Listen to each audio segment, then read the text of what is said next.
At 2:13 a.m., the lights flickered. Only the janitor knew it wasn't the power.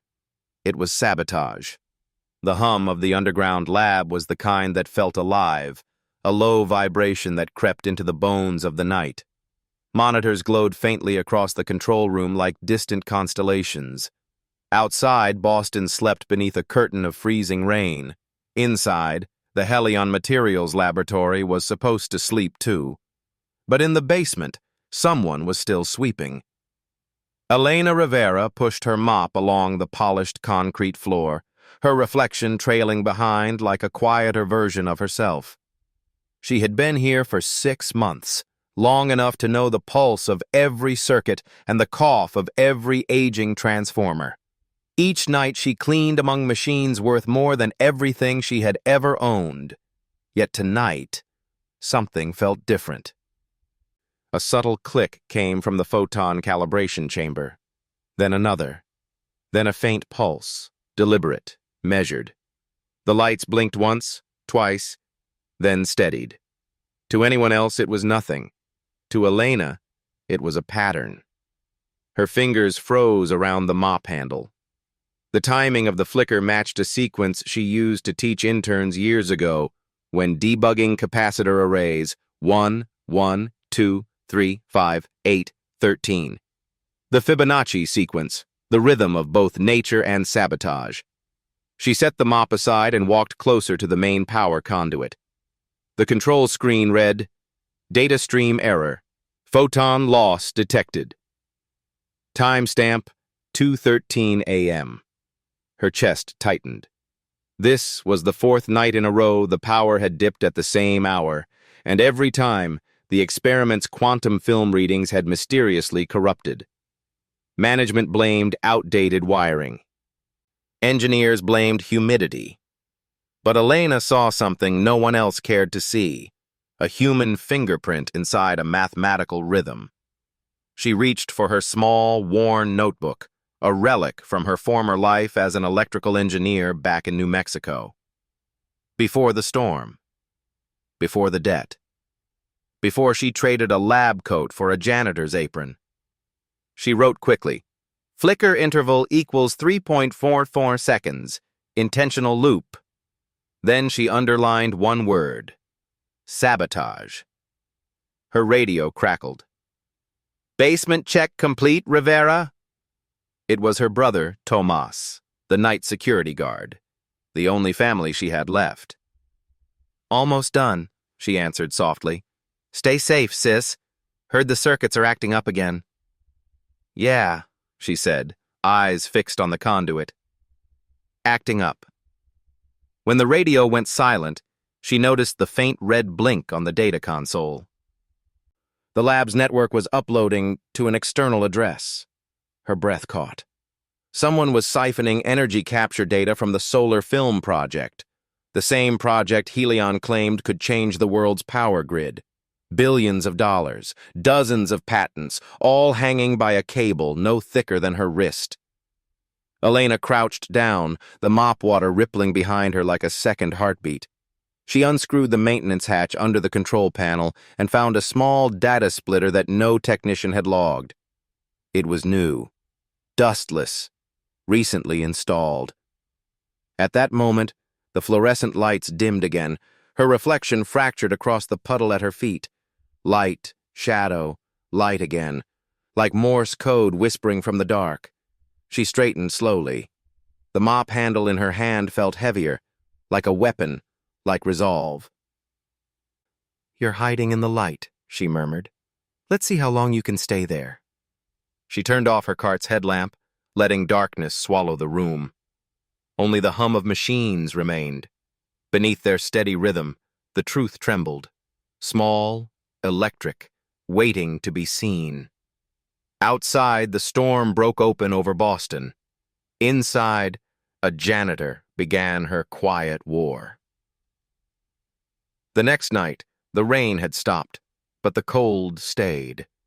A kind of silence that pressed against the glass walls of the Helion basement. The city above was still asleep when Elena swiped her ID card and stepped into the lab.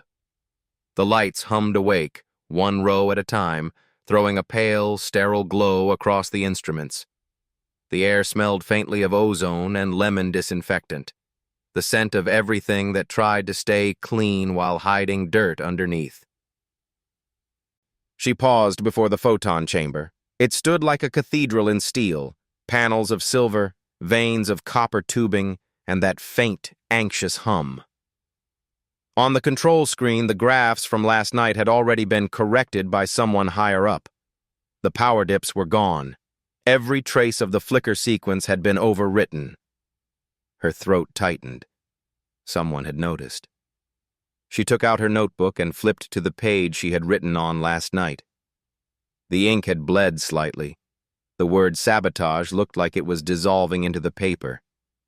For a moment, she thought about tearing the page out, throwing it away, pretending it never happened. But pretending was what had ruined her life once before.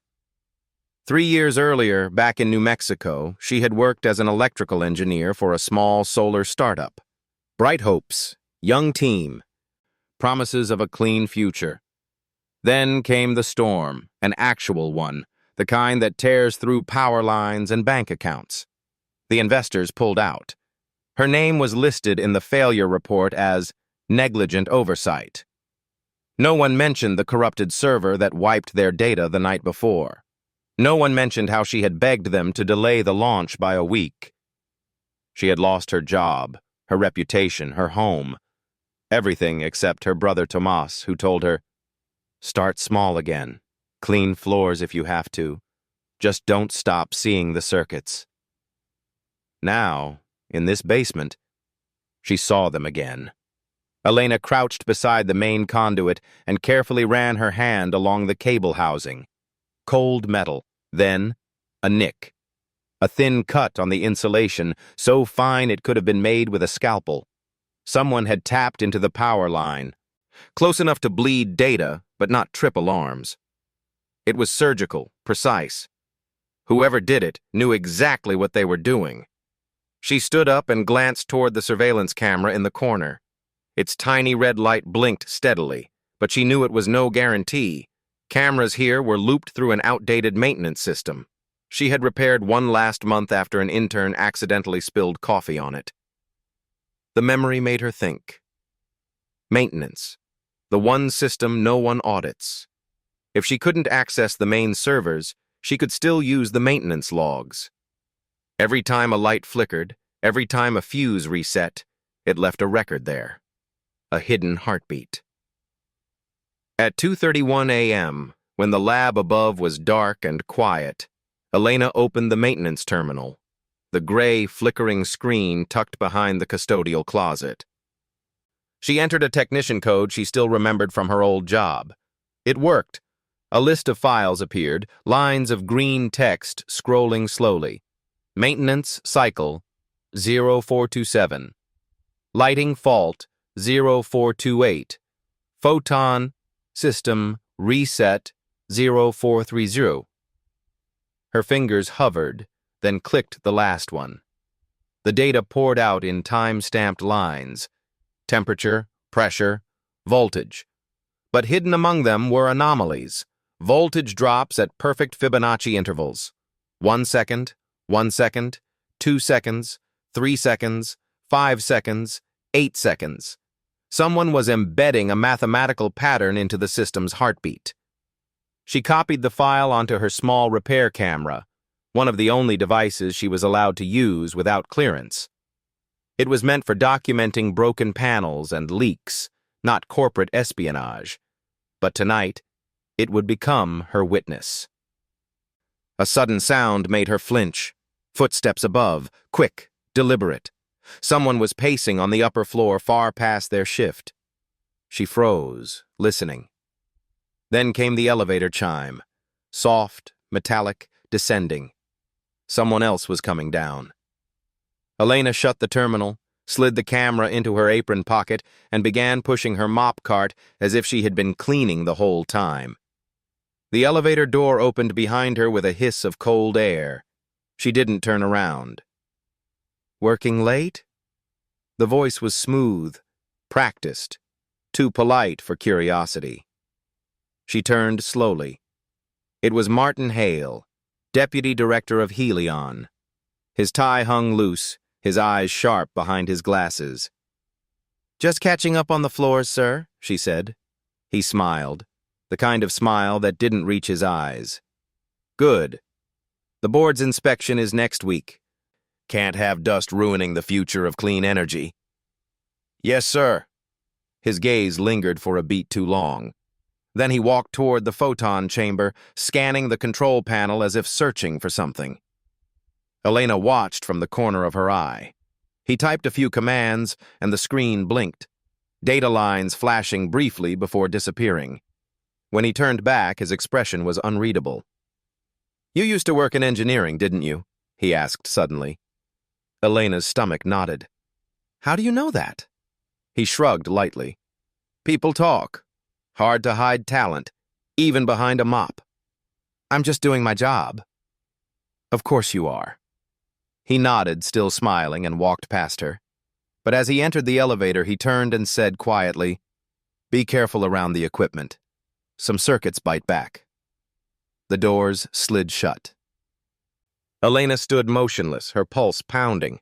The hum of the machines returned, calm, indifferent, as if nothing had happened.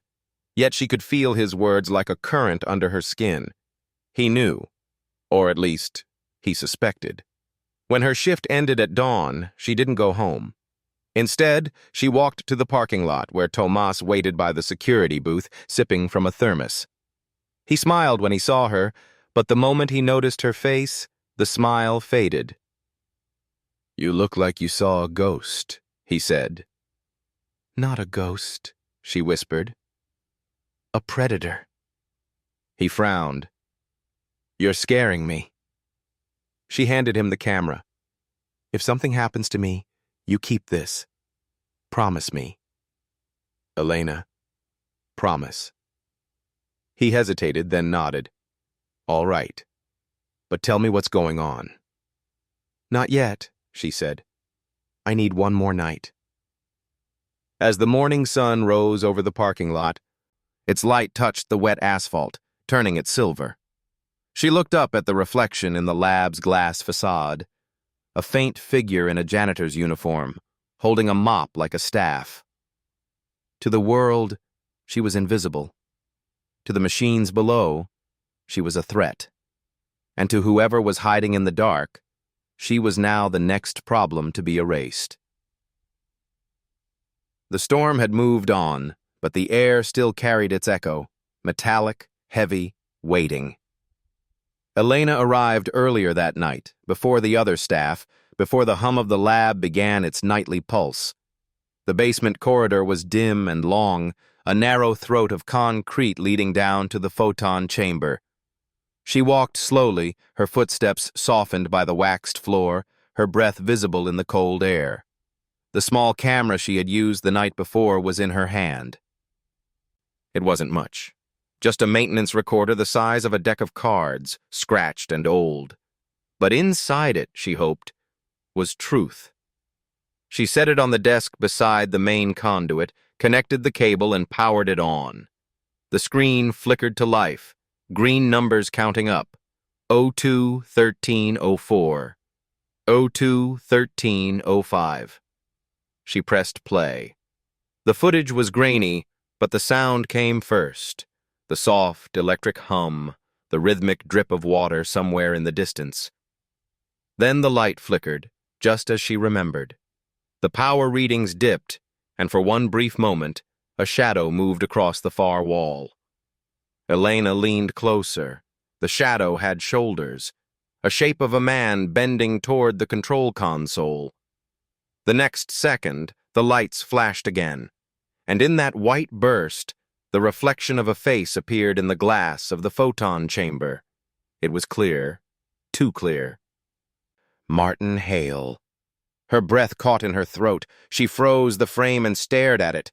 The sharp jawline, the glint of his glasses, the calm precision of someone who believed no one was watching. He had inserted something into the conduit, a small metallic node with a fiber wire attached. Then, a few frames later, another reflection appeared. Behind him. A second figure, faint, almost ghostly, watching. Elena's pulse quickened. Someone else had been there. She replayed it again, slower. The second figure moved closer, then vanished when the light stabilized. The timestamp read 02:14:22. Whoever it was, they were behind the chamber, near the east maintenance door, the one only security could open. Her stomach turned. That door was Tomas's patrol route.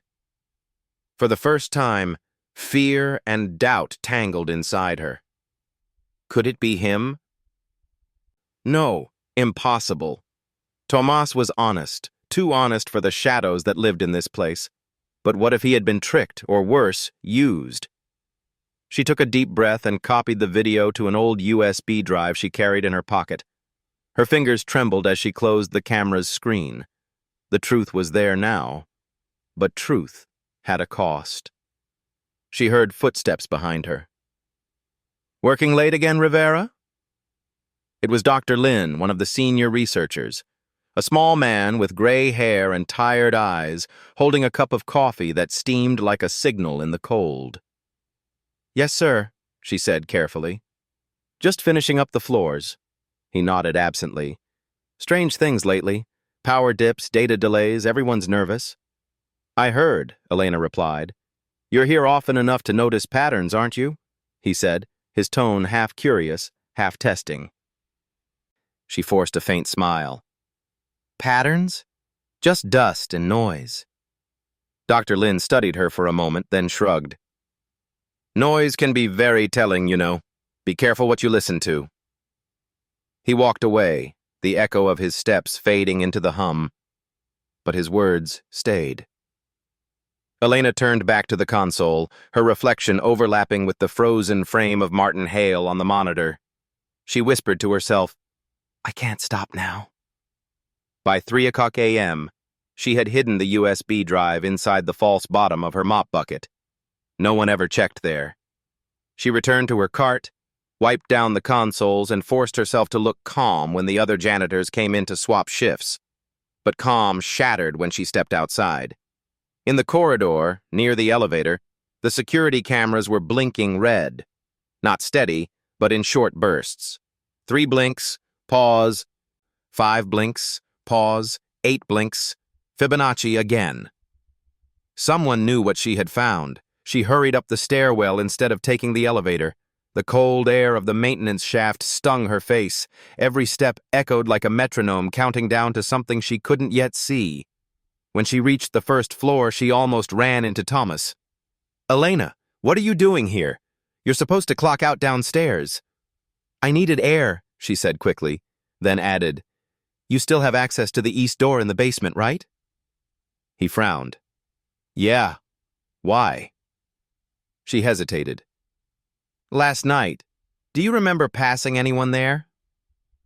Tomas thought for a moment, then nodded slowly. "Actually, yeah. Around 2:15. I saw Hale leaving that way. Didn't think much of it. He said the server needed a power reset." Her heart sank. "He's not supposed to be down there." "What's going on, Elena?" She looked at him, the worry lines deepening around her eyes. "If I tell you, you'll be in danger." "I already am if you keep talking like that." Before she could answer, a sharp chime echoed through the hall, the alarm that signaled a system override. Both of them turned, the lights dimmed, every monitor along the wall went black, then flashed with a message neither of them expected. "Security breach detected, maintenance access." Thomas's radio crackled. "Control to security, a report. We've got a breach in the east sublevel. Possible tampering." He looked at her, confused. "That's your area." "I know," she whispered. "Did you?" "No," she snapped. "But someone wants it to look like I did." They ran back toward the basement, but the elevator had been disabled. They took the stairs 2 steps at a time, the hum of machinery rising into a chaotic roar. When they reached the sublevel, the air smelled of burnt circuits. Sparks hissed from a panel near the photon chamber. the exact spot she had opened last night. "Stay back," Tomas warned. Elena pushed past him. "No! Look!" The maintenance computer had been wiped. Every log, every timestamp, every trace of her discovery, gone. The camera feed was looping a blank hallway from hours ago, and on the floor near the console lay her maintenance camera, crushed, the lens shattered. She knelt beside it, trembling. They were here. Tomas looked at the damage. Whoever did this wanted to bury something. Elena clenched her fists. And now they'll blame me. At dawn, when the investigators arrived, Martin Hale stood among them, calm as ever. His voice was level, his eyes sympathetic. "Unfortunate," he said, glancing at Elena's broken cart. "But we'll get to the bottom of this." He placed a gentle hand on Tomas's shoulder. "Security logs show the breach came from your badge ID. Perhaps a mix-up during the night?" Tomas's face drained of color. "That's impossible." But the screen on the main monitor didn't lie. A line of code appeared, flashing with cold precision. "Access granted. ID T. Rivera." Elena felt the world tilt. The trap had closed. And as Martin turned away, she saw it. The faintest curl of a smile reflected in the glass. Outside, dawn spilled its pale light across the wet pavement. Elena stood by the door, numb, watching her brother being escorted away for questioning. The janitor's badge on her chest felt heavier than iron. She whispered to herself, her voice trembling, "You took my work once. You won't take him." The mop in her hand dripped water onto the floor, slow, rhythmic, almost like a clock. And somewhere deep in the building, behind the hum of the machines, the lights flickered again. 1, 1, 2, 3, 5. The pattern wasn't over. It had only begun. Morning came pale and cold, like a sheet of unfinished paper.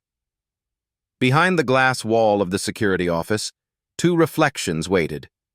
Elena standing still, her hands marked by soap and steel, and Tomas sitting down, palms open, as if showing they were empty, that they held no guilt. On the monitor, the same words blinked in quiet cruelty. "Access granted. ID T. Rivera." "I didn't open that door," Tomas said hoarsely. His voice sounded like a hinge long unused. "The east lock only opens during an emergency." "There was no alarm last night." "There was," the head of security replied, not looking up. "Maintenance override.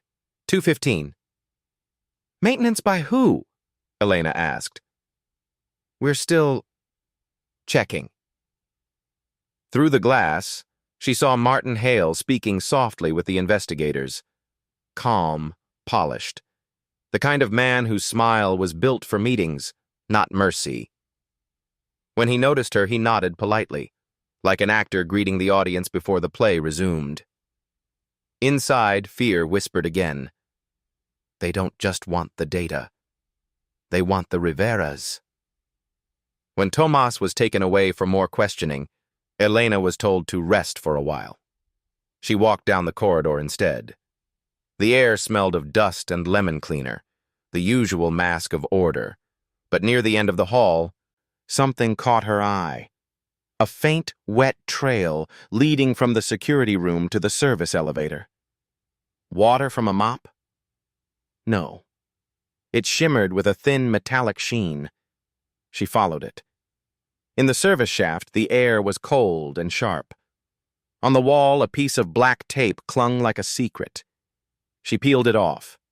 Tiny silver dust clung to its sticky side, the same dust that floated inside the photon lab when the sensors were opened.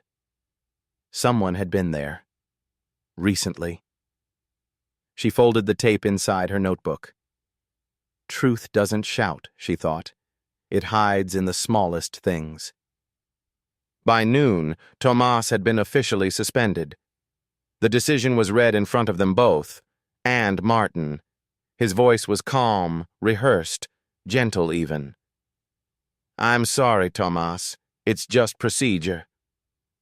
But his eyes said something colder. "One step closer, and you both disappear." Afterward, Tomas grabbed her arm. "Don't go after him alone." "I have to," she said. "You rest tonight." "Tonight you're just a janitor, Elena, not a detective." "Tonight," she whispered, "I'll be both." That evening, the city hung beneath a bruised sky. Elena sat in the cafeteria, a sandwich untouched beside her, watching cars move like fireflies through fog. Her reflection in the window looked like someone else, smaller, quieter. Memories rose uninvited. A mud house in New Mexico, power cuts every winter, and the candlelight where two children once read aloud together. Tomas had said back then, "Light doesn't have to be big. It just has to be in the right place." Now she whispered those words again. She returned to the basement half an hour before her shift. The lab was empty, still as a cathedral. She walked to the east wall and ran her hand along the tiles until she found it, a loose one. Underneath, hidden between the cables, a small metal seed blinked faintly, a device no bigger than her thumb, pulsing like a heartbeat. Elena didn't touch it. Not yet. She pulled out an old flashlight and shined it across the floor. Faint footprints appeared in the dust. Narrow, precise. Not Martin's heavy shoes. Someone lighter. Then she heard it. A soft hum from the doorway. A shadow stepped out. "Still cleaning, Rivera?" It was Dr. Lin, the quiet researcher with coffee-stained hands. He looked different now. Alert, sharp, almost trembling with focus. "Yes, sir," she said calmly, pushing her mop forward. "You're thorough," he said, smiling faintly. "Even the corners no one sees." "I was told the floor must be spotless for inspection." "Spotless," he repeated. "A noble word." He turned away, slipping something small into his pocket. A silver stick, thin as a pen. Then he was gone, leaving behind only the echo of his shoes and the faint trace of burnt air. Elena stood there for a long time, her heart thudding. So it wasn't just Martin. There was a network, and Lynn was the one feeding it. She knelt, breathing slow, and made a choice. She would not run this time. She would not lose another life to silence. At 2:13, right on schedule, the lights flickered. Once, twice, then steadied. She smiled bitterly. Hello again. From the corner of the room, the exit lights glowed soft green. Hidden inside their circuits now lived a copy of everything she'd recorded. The moment Dr. Lin touched the control port, the movement of the shadow, even the sound of her own breath. A trap placed in plain sight under their favorite disguise. Light. At 3 o'clock, she went to the small restroom and poured herself a cup of water. Her hands still trembled. The door opened behind her. Martin Hale walked in, sleeves rolled up, smiling that smooth, practiced smile. "Working late again?" he asked. "Yes, sir." "Good. You keep this place shining." He paused, glancing at the flickering bulb above them. "You know, light is a curious thing," he said softly. "It reveals, and it blinds." Elena looked at him. "And darkness?" she asked. "It hides," he said. "That's its gift." She smiled faintly. "Maybe. But sometimes darkness is where light begins."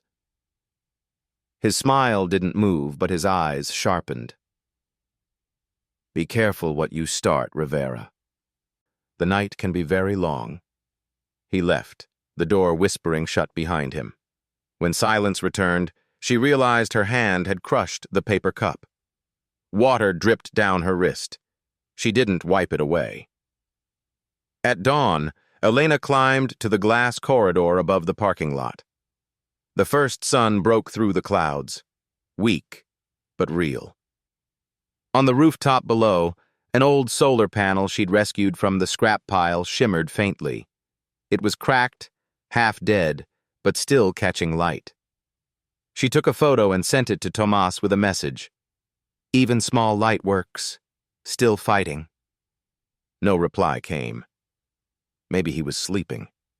Maybe he was being questioned again. Either way, it was better he didn't see what she was about to do. Back in the lab, she sealed her notes, hid the data chip inside the mop handle, and checked the reflection in the stainless door. The woman staring back looked tired but alive.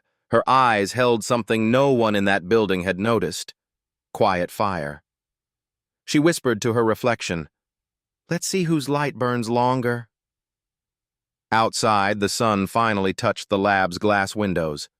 Inside, the janitor's trap waited, glowing softly in the wires, a truth disguised as light, ready to be seen.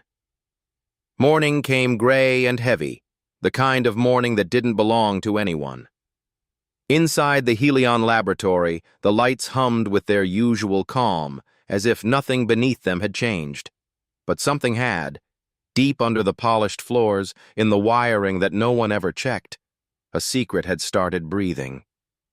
Elena moved like a ghost through the corridors, carrying her mop and bucket, her face unreadable. No one looked twice at her. Just another shift. Another invisible woman. But every turn she made was calculated. Every sweep of her mop was a cover. Her trap was working. Last night, she had mirrored the data feed from the photon lab into the exit lights, silent witnesses wired into the bones of the building.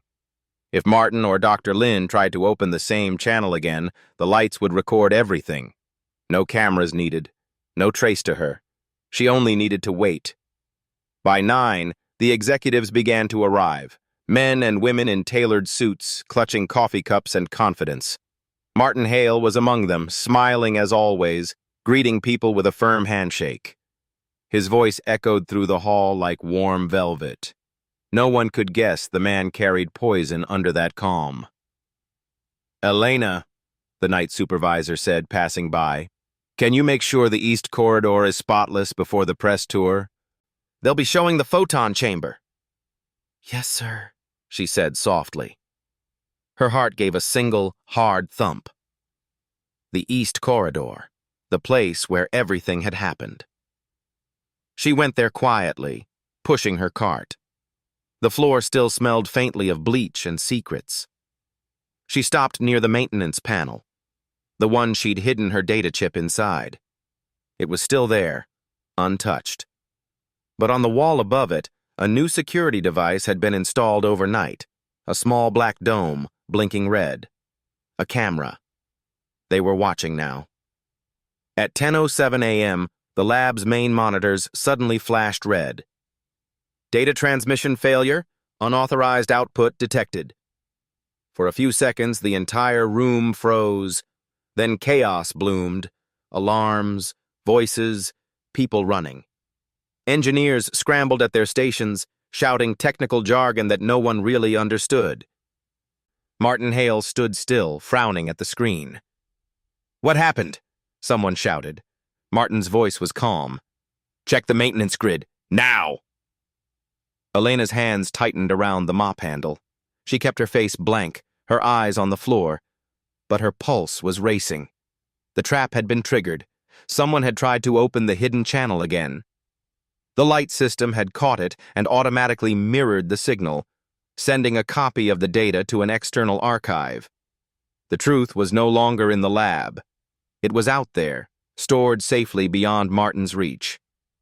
But there was a problem. Every device had an owner tag, and hers was still in the circuit. "Who had access to the maintenance system?" Martin asked sharply.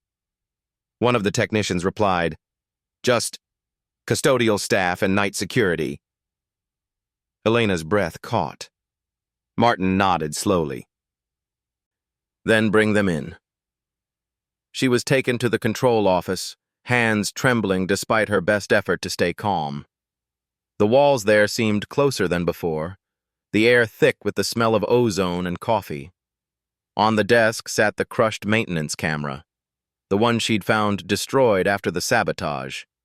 It had been placed like an exhibit, a silent accusation. Martin leaned forward, folding his hands.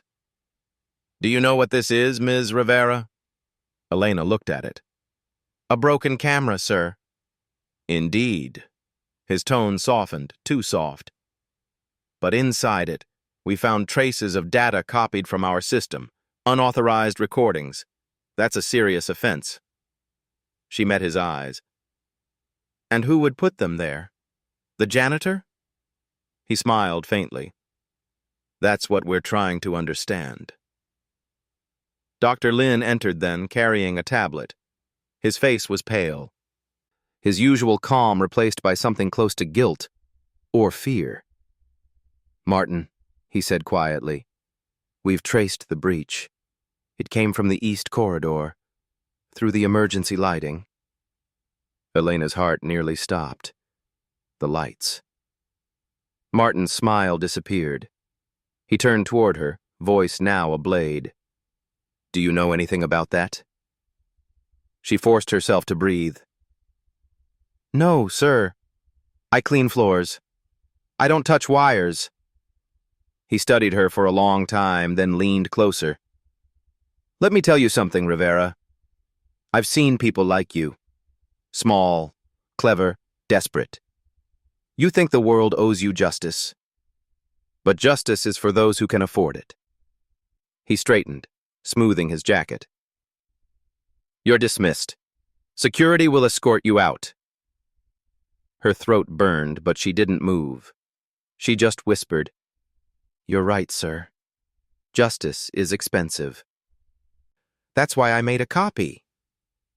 The room fell silent. Dr. Lin looked up sharply. "What copy?" Martin's face went rigid.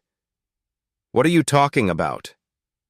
Elena turned toward the window, her voice steady now. "You should check the power logs again. The lights remember everything." Martin took a step forward. "What did you do?" "Nothing," she said softly. "I just cleaned the room." By afternoon, the building was in lockdown. No one left. No one spoke freely. Martin vanished into his office with 2 lawyers while IT scrambled to trace the mirrored data path. Every corridor buzzed with whispers. People looked at Elena differently now, not like a ghost, but like a question they didn't want answered. At 4, she went to the security booth where Tomas usually sat. His chair was empty, but on the desk lay a small envelope with her name written in his handwriting. She opened it. Inside was his badge, and a note. "Don't come looking for me. They think I confessed. Stay low. Find the light." Her knees nearly gave out. She gripped the desk to stay upright. The fluorescent bulbs above her buzzed, too bright, too cruel. They had taken him. She stumbled outside into the wind. The city air tasted like metal. Her eyes burned, but she refused to cry. Not here, not where cameras might be watching. Instead, she walked toward the tram station and sat on a bench, staring at her reflection in the glass. The woman who looked back was no longer just a janitor. She was something else, a survivor carrying truth like a flame cupped in her hands. Her phone buzzed, a private number. She answered without a word. A distorted voice spoke. "Miss Rivera, we received your data package." Her heart stopped. "Who is this?" "Someone who still believes in light," the voice said. "Stay where you are. Help is coming." The line went dead. That night, as rain returned to Boston, Elena sat by her apartment window, watching the streetlights shimmer in the puddles. Her mop leaned against the wall, the same tool that had hidden the drive, the same thing that had made her invisible long enough to see everything. In the distance, she heard sirens. Maybe for someone else. Maybe not. Her phone lit up again. A message from an unknown address. Helion's files under review. Martin Hale suspended pending investigation. Stay quiet. You've done enough. She stared at it, trembling. Tomas was still gone. Her job was over. But the truth was out. And somewhere inside that labyrinth of circuits and lies, her brother's name would be cleared. Elena stood, opened the window, and let the cold air touch her face. The rain smelled of metal and freedom. She whispered to the night. You said light doesn't have to be big, Tomas. It just has to be in the right place. Down below, the street lamp flickered once, then steadied, a single pulse of gold against the gray. And for the first time in weeks, she allowed herself to close her eyes, not in fear, but in peace. The storm had spent itself overnight. By morning, the city woke in slow motion, streets still glistening, air tasting faintly of tin and coffee. The world, for once, felt quiet enough to breathe. Elena stood by her window, watching the first tram rattle past below. The headlines were already spreading. Helion materials under federal review. Deputy director suspended amid data leak. The words felt both unreal and inevitable. Somewhere behind those black letters, buried in the noise of politics and outrage, was her brother's name. No longer accused, but still absent. She hadn't seen Tomas since the night he was taken. No messages, no calls, only a single memory replayed endlessly, his voice whispering, "Find the light." At 8, the phone rang. Unknown number. For a second, she almost didn't answer, afraid that even silence could be stolen. Then she picked up. Elena Rivera? The voice was calm, official, clipped at the edges. This is Agent Keller, Internal Oversight. We'd like to meet. Your testimony helped expose a significant breach at Helion. She gripped the phone tighter. My testimony? You left more evidence than you think, Ms. Rivera. The logs, the lights, the backup data, everything matched your report. Her knees weakened. She hadn't filed any report, but the trap had done its work. Where's my brother? She asked. A pause. Then, he's safe. We cleared him last night. He'll be released this afternoon. Elena closed her eyes. Her lungs forgot how to breathe for a moment. Thank you. One more thing, the agent said. You'll be contacted about a public statement. You don't have to speak if you don't want to. I don't, she whispered. Just tell the truth. We will. The line clicked off. The silence that followed felt enormous, too big for her small kitchen, too heavy for her thin walls. She sat down at the table where the morning light painted a slow, golden square. The world had turned, and yet nothing inside her felt finished. By noon, she stood in front of the Helion building again. The guards at the gate looked different now, eyes avoiding hers, voices lower. She wasn't invisible anymore, and somehow she missed it. Inside, everything smelled of fresh paint and unease.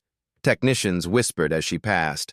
One woman, the receptionist who once ignored her, gave a hesitant smile. You were right, she said softly. Elena nodded but didn't answer. Right didn't feel like victory. It felt like standing in the ashes of something that once had shape. She found Dr. Lin in the lobby, waiting beside 2 agents. He looked smaller without his lab coat, like a man who had mistaken cleverness for safety. When he saw her, his mouth trembled. I didn't mean for it to go that far, he said. They had leverage. They threatened my family. Elena's eyes softened. They always do.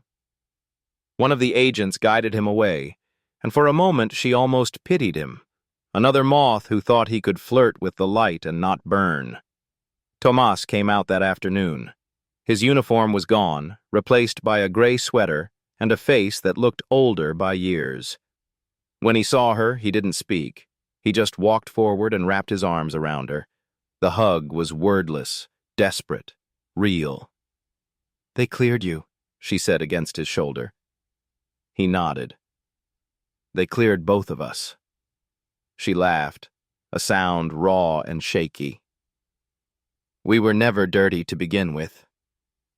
They sat on a bench outside the lab, the same one where she used to eat her midnight sandwiches while the city slept. The air smelled of wet stone and distant coffee.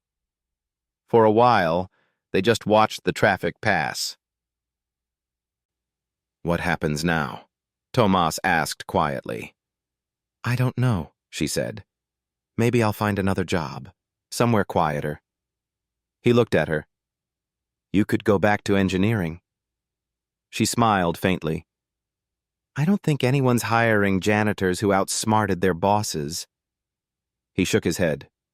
"Not yet. But they will." Later that evening, Elena walked alone through the basement one last time. The photon lab had been sealed off, its glass walls dark and empty. On the floor near the corner, she saw a small flake of silver dust, the last breath of the project that had consumed her nights. She crouched down and ran a finger through it. It sparkled faintly in the dim light, like memory refusing to fade. "Goodbye," she whispered. Then she turned off the last switch and walked away. The next morning, she took the early bus to the outskirts of the city. Beyond the skyline, the air grew softer, filled with the smell of grass and rain-soaked earth. She got off near a small park, where stray dogs dozed under benches and children chased each other through puddles. Elena sat beneath an old oak tree and watched the sunlight break through the clouds, thin at first, then stronger. She reached into her bag and pulled out a small object, the cracked solar film she had saved from the lab. She placed it on the grass. Even here, with the wind flicking dust across it, the panel caught the sun. A faint hum rose, a whisper of power, of persistence. Tomas arrived a few minutes later, holding 2 coffees. "You still carry that thing?" "Maybe it carries me," she said. They drank in silence. Around them, the park filled slowly with life, the sound of bicycle wheels, bird song, a boy laughing as his kite tangled with the sky. "You know," Tomas said after a while, "Dad would have been proud." Elena looked up. "We just cleaned a mess." He smiled. "That's what pride looks like sometimes." When dusk came, the sky turned the color of embers. Elena lay back on the grass, eyes half closed. The world had stopped spinning so fast. The machines, the equations, the lies, all of it felt far away now, like a language she no longer needed to speak. She turned to Tomas. "Do you hear that?" He frowned. "What?" "The quiet." He listened. Then he smiled. "Yeah."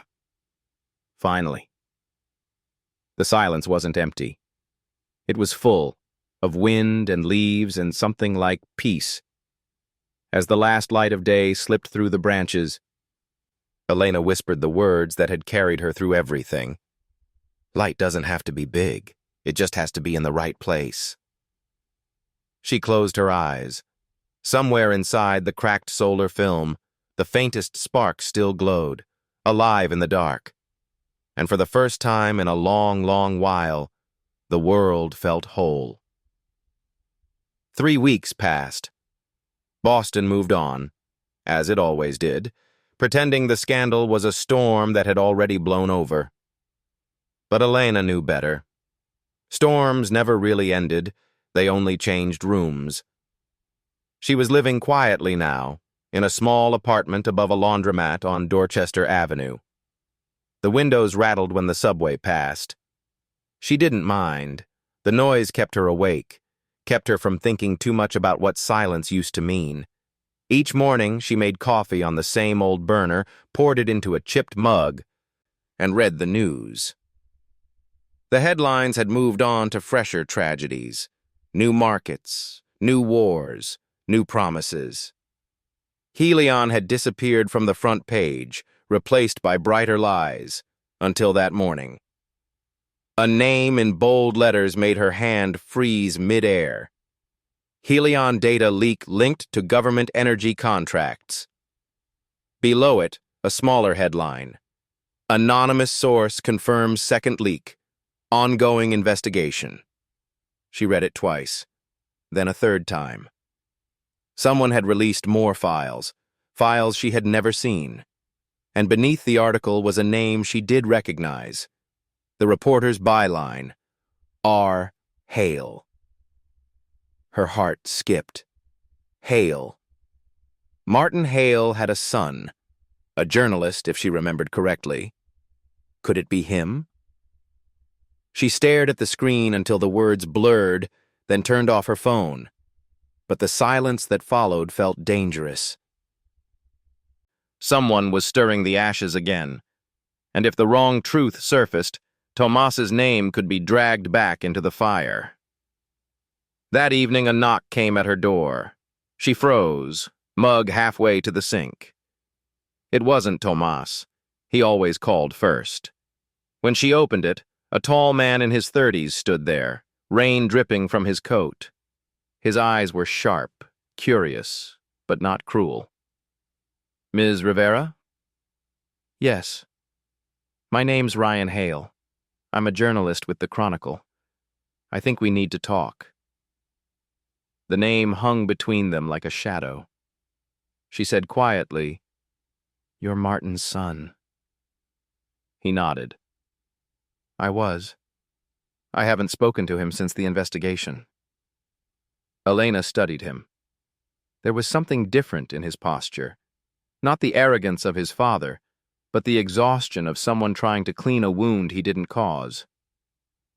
Come in, she said finally.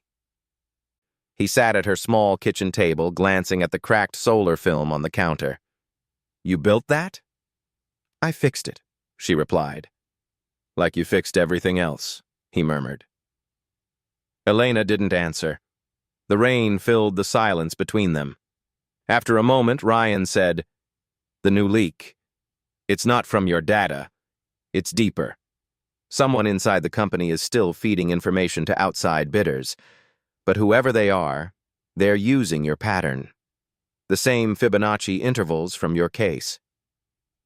She stiffened. My pattern? He nodded. It's like someone took your method and turned it back on itself. Her pulse quickened. They're setting me up again. I don't think so, Ryan said. I think they're trying to finish what you started. The next day, she met him at a small cafe by the harbor. The city looked washed clean, gulls circling the sky, ferries cutting slow paths through gray water. Ryan spread a folder on the table, pages full of numbers, maps, signatures. These were contracts Helion secured after the scandal, he explained. Energy grids across half the state. But there's a gap, an offshore partner no one can trace. The funds disappear into a shell company called Novus Light. Elena frowned. You think my old data led to this? I think someone inside used your discovery to build a new black market for clean energy patents. Her stomach sank. The very equations she'd helped protect, now twisted into another currency for corruption. So it never ends, she whispered. Ryan's voice softened. It could, if someone like you spoke up again. She shook her head. I've lost enough.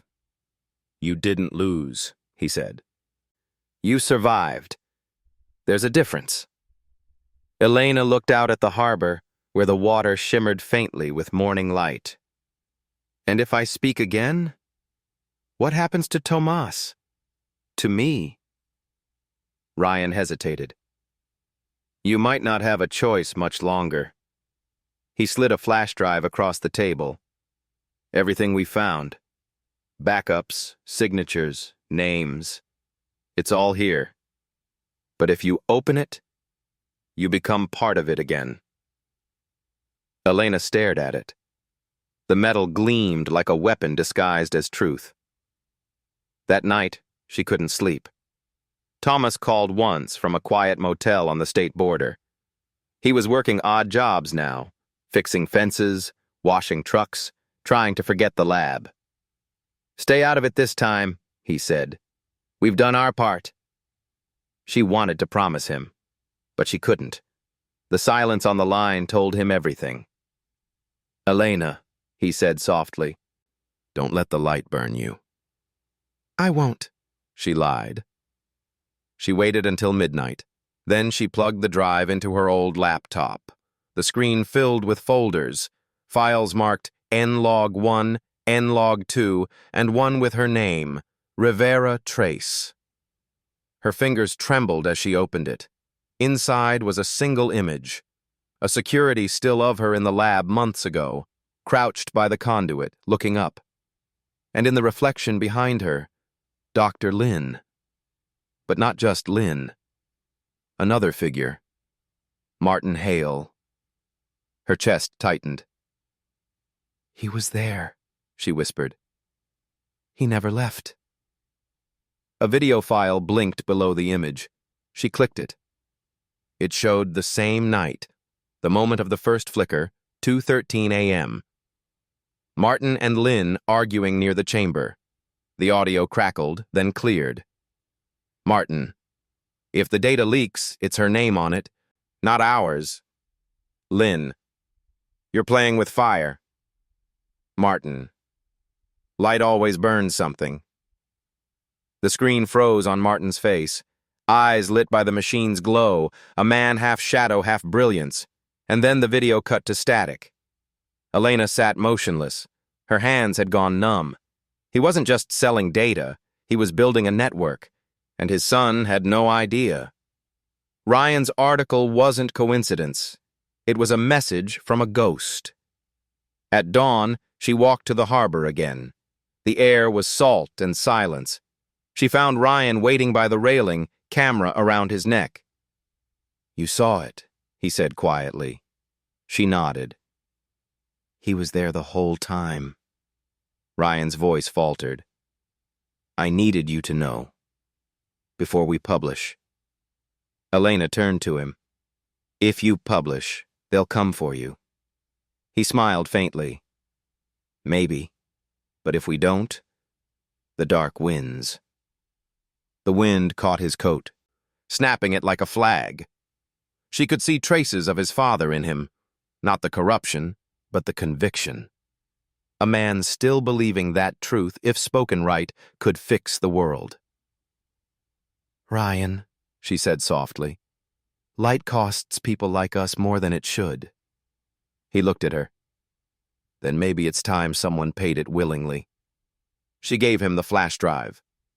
"Do it, but one request. Anything. When you write about it, don't make me a hero. Make me real." He nodded. Real lasts longer. They stood there as the sun rose, gold and quiet. The light spread across the water, trembling, fragile, but persistent. Elena closed her eyes and whispered, "It doesn't have to be big."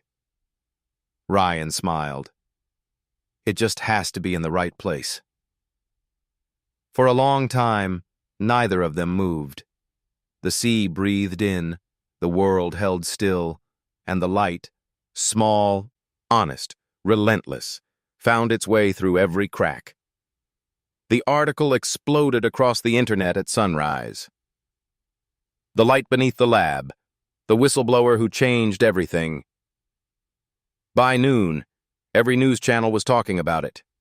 Helion Corporation, corruption, hidden networks, missing money, and the name Martin Hale, printed everywhere, burned into every screen.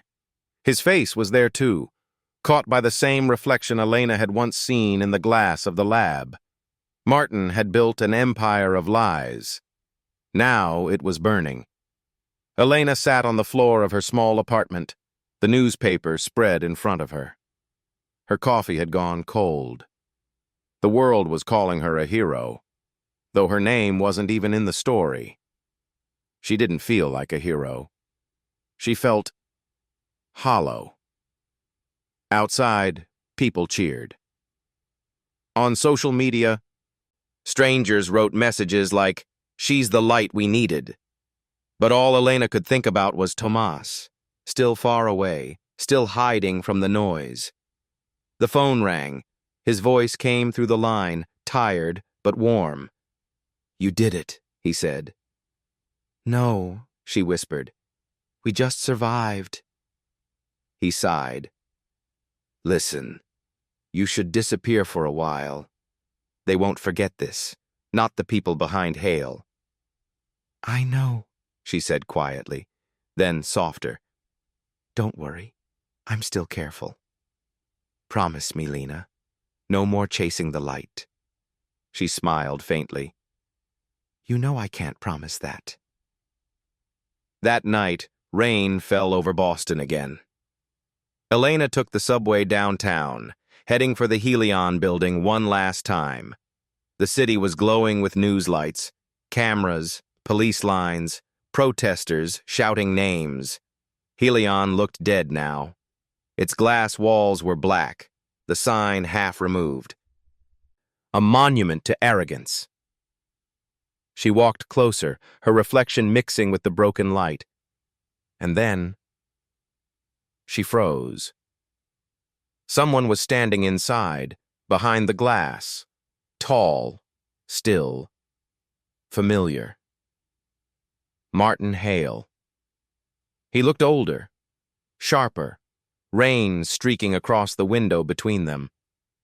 For a long moment, neither of them spoke. Then Martin smiled, the same quiet, knowing smile that had haunted her since that night in the basement. "So," he said softly through the glass, "you finally brought fire." Elena met his eyes. "You lit it first." "I gave the world energy," he said. "You gave it chaos. Which of us did better?" "You stole," she replied. "You used light to blind people." Martin's voice was calm. "Light always blinds before it heals. And you learned to use it. That's why they'll fear you." "Why are you here?" she asked. "To tell you something you won't read in the papers," he said. Then he stepped closer, his breath fogging the glass. "I didn't lose." Her heart pounded. "What do you mean?" "The data you gave away. It wasn't all of it. I made a mirror copy. Everything you exposed, someone else now owns." He smiled faintly. "You didn't free the truth, Ms. Rivera. You just moved it." Before she could answer, headlights flashed from the street. 2 black cars speeding toward the building. Martin took a step back into the shadows. "Goodbye, Janitor," he said softly. "Enjoy being the hero. It won't last." Then he was gone. Agents stormed the building minutes later, but Martin had vanished again. No fingerprints, no trace. Only that single reflection. Her face against his, 2 ghosts trapped in the same mirror. That night, Elena stayed at Ryan's apartment. The world outside was chaos. Reporters on the streets, headlines screaming her story in every language. Ryan sat on the couch, laptop open, scrolling through the storm he had started. "They froze all of Helion's accounts," he said. "They're calling it the biggest corporate leak in a decade." He hesitated. "But Martin, he's gone." Elena stared at the window. "He won't run forever. He loves the stage too much." Ryan looked at her. "Why come back at all? Why face you?" She turned slowly. To remind me the light can burn too. He nodded. You sound just like him. She gave a sad smile. No, he used power to control people. I used it to stop him. At 3:17 a.m., Elena woke to a strange noise. The TV in the corner had turned on by itself. White static filled the screen, then a flicker of color. Her own face appeared. The night in the lab, the mop, the reflection of Martin behind her. Then a single message appeared on the screen. You opened the light, now it watches back. The image vanished. Ryan rushed out from his room. What the hell was that? Elena didn't speak. She walked to the window. Across the street, on a tall building, a red light blinked slowly. Again and again. 1, 1, 2, 13. The Fibonacci sequence. Her chest tightened. He's still out there. By sunrise, the news had turned her into a symbol. The janitor who saved the grid, the woman who brought down Helion. But Elena knew the truth. She hadn't ended anything. She had only started a new kind of war, one fought with silence and screens. Ryan found her on the balcony, watching the river glow under the morning sun. You okay? He asked. She nodded slowly. No, but I'm still here. He handed her a folded envelope. An advance for the next story. She laughed softly. You think I'll write another one? I think you already are. That evening, Elena walked by the harbor, coat pulled tight against the wind. The city lights shimmered on the water, bright and trembling.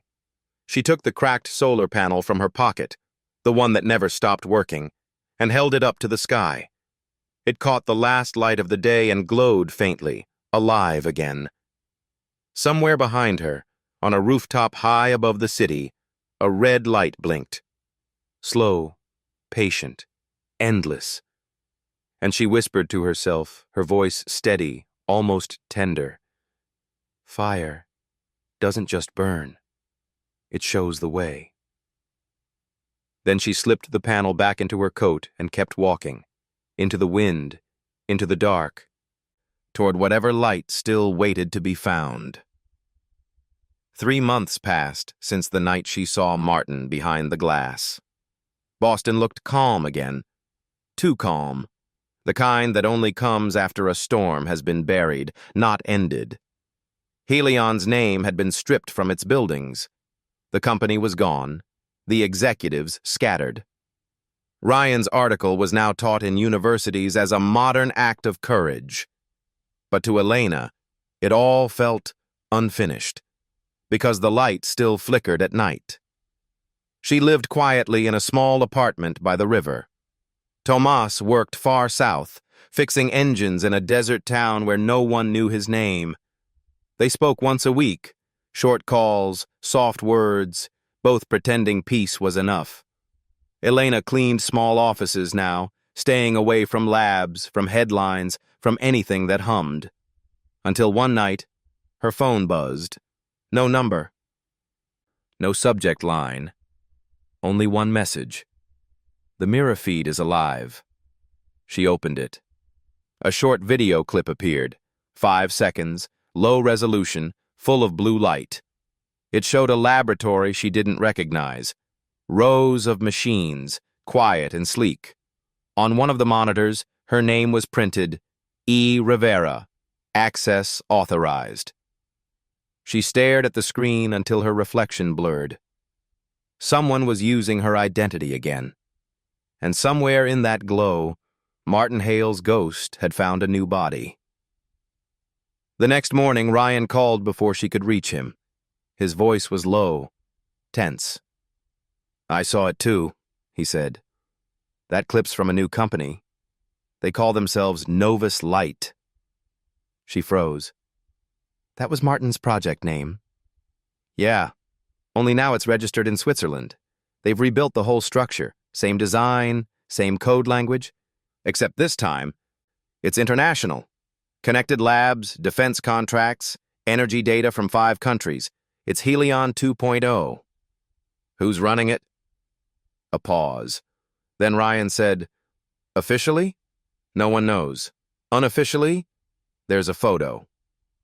He sent it to her phone. A man in a gray coat stepping out of a private jet, head slightly turned away. But she didn't need to see the face. She knew the way he carried his silence. Martin was alive. That night they met by the harbor, the same place they had once shared coffee and fear. The sky was low and silver, the kind that blurred the horizon. Ryan spread documents across the bench, maps, transactions, patterns of data flow. He didn't die. He disappeared and took the blueprint with him, Ryan said. Now he's building something even bigger, a global energy web. Every country that connects to it will give him access to their grids. Elena's eyes stayed on the water. The same old light, just a bigger cage. Ryan nodded. And he's using your code, your Fibonacci pattern, as the base. She turned to him. Then he's not finished with me. 2 days later, a letter arrived at her apartment. No address, no stamp. Just her name written in careful handwriting. Inside, a single sheet of white paper. Ms. Rivera, you once cleaned the floor beneath my work. Now I invite you to stand beside it. Head of Systems Integrity, Novus Light. The future still needs you. M.H. Her fingers tightened. The letters felt alive, like something breathing beneath the ink. She read it twice, then burned it over her sink. The fire curled her name into smoke, but her chest still hurt afterward. When Ryan visited that evening, she didn't need to tell him. He already knew. He wants you to come back, Ryan said quietly. He wants control, she replied. He wants both. They stood by the window in silence. The city lights reflected across the glass, gold, trembling, uncertain. Ryan finally said, if you go near him again, he'll use you. Elena looked at the flicker of the neon outside. Maybe.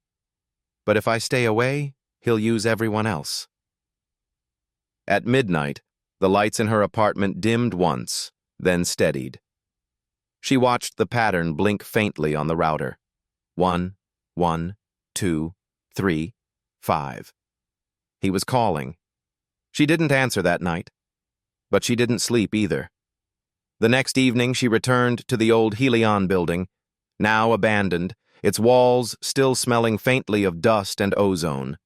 The lower levels were sealed, but she found the maintenance door unlocked. Inside, the air felt heavier, charged, as if memory itself had static. In the center of the room, on a crate covered in ash, someone had left a tablet. Its screen flickered on as she approached. Martin's face appeared. You came, he said. You never really left, she answered. He smiled, thinner now, like a man who had been surviving on his own lies. Do you see what I built, Elena? A network that no government can silence. Every clean energy lab in the world, connected, protected, unified. No corruption, no middlemen, just light. You built a prison, she said. You turned freedom into control. Someone has to keep order. No, she whispered. Someone has to trust it. His eyes darkened.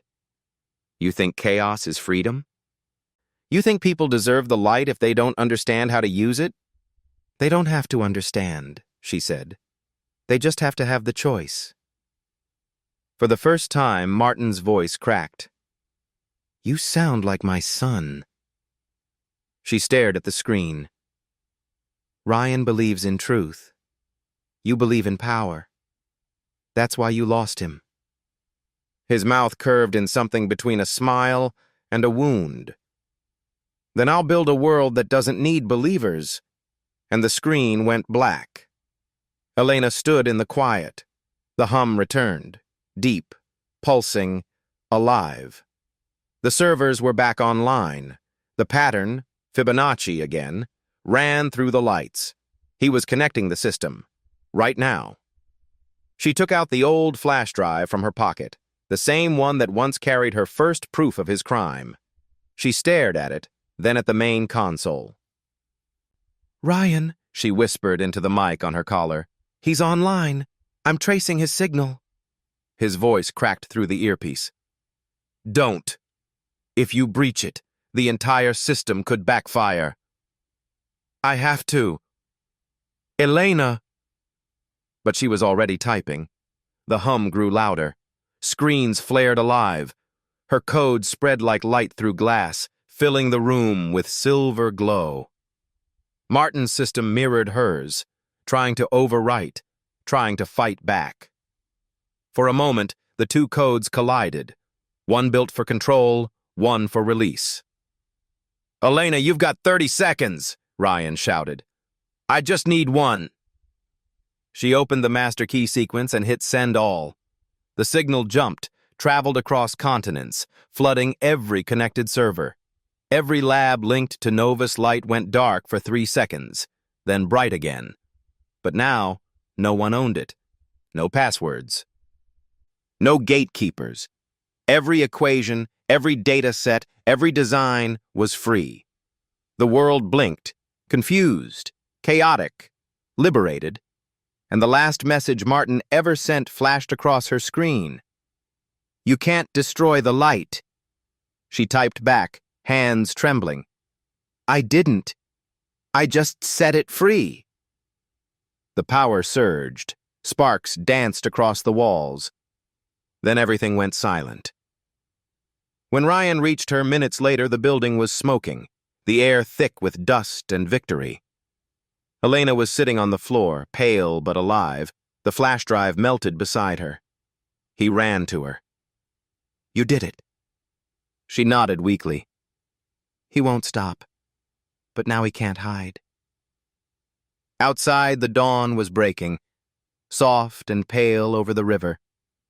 Sirens echoed in the distance, mixed with the first hum of the city waking up. Elena looked toward the light spreading through the cracked windows. "It's strange," she murmured. "All my life I cleaned floors so other people could see their reflections. Maybe that's all I ever needed to do." Ryan helped her stand. "You did more than that." She smiled faintly. "Then let's hope it was worth the cost." As they walked out of the ruined building, the city's skyline glowed gold, the first true sunrise after months of smoke. Somewhere in the distance, Tomas was probably watching the same light, unaware that his sister had just rewritten the world. For the first time, the light didn't feel heavy. It felt honest, alive, free. And Elena whispered, half to Ryan, half to herself, "Light doesn't belong to anyone. It just needs someone brave enough to set it free." The sea was quiet again. It had been months since the night Helion burned out for good, since that moment when the world's data went free and Martin Hale vanished like a shadow swallowed by its own fire. Elena lived now in a small coastal town north of Maine, a place where mornings smelled of salt and pine and evenings came early. The house was old, paint peeling, but the windows caught the light just right. Every morning that light poured across her kitchen table, gentle and clean, like forgiveness. She didn't talk about the past anymore, not with Ryan, not with Tomas, not even with herself. But sometimes when she looked out at the sea, she thought she could still see it, that brief flash of white from the night she released the code, the way the world blinked, then exhaled. The moment she stopped fighting and simply let the light go in. Tomas came to visit one afternoon. He'd cut his hair short and brought a new laugh with him, the kind that belonged to someone who had finally slept enough. He brought tools, too, and helped fix the broken porch. "You really live out here all alone?" he asked, brushing sawdust from his hands. "I've got the ocean," she said. "It listens better than people." He smiled, and doesn't talk back. They worked in silence for a while. Seagulls wheeled above them, white against a sky that finally looked clean. When they were done, Tomas sat beside her on the steps, watching the waves roll in. "You know," he said, "people still talk about you. The girl who freed the grid. They say you changed the world." Elena shook her head. "The world doesn't change that easily. It just remembers for a while." "Then remembering is enough," he said. She smiled faintly. "Maybe." That night, the power went out. It wasn't a storm, just the grid cutting off for maintenance, a thing that used to frighten her once. Now she lit a candle instead. Its flame was small, unsteady, but steady enough to light the whole kitchen. Ryan called. The connection crackled. "Still alive out there?" he asked. "Mostly," she said, smiling. "They're naming a new transparency act after your algorithm, the Rivera Code. Guess you're famous again." "Don't ruin it by telling them I hate cameras," she said softly. He laughed. "I won't. But hey, there's something else. They found him." Elena's hand froze. "Martin?" "Somewhere in the Alps. Or someone who looks like him. He was found near an abandoned data center, burned but alive." She closed her eyes. The candlelight flickered on her face. Gentle as a heartbeat. "Will you write about it?" she asked. Ryan hesitated. "Should I?" "No," she whispered. "Let him disappear this time." After the call, she sat by the window. Outside, the night stretched wide and dark. The candle burned quietly, its glow reflected on the glass like a second moon.